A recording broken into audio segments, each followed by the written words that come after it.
How many different committees can be formed from 5 professors and 15 students if each committee is made up of 2 professors and 10 students?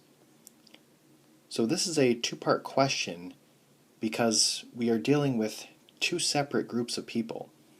We have professors and students.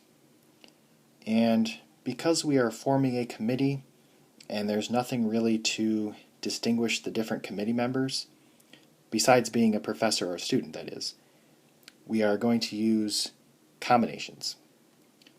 So the first part is professors. There are 5 professors total, and we are selecting 2 of them. And then there are students. There are 15 students total, and we are selecting 10 of them. And we need to multiply these results.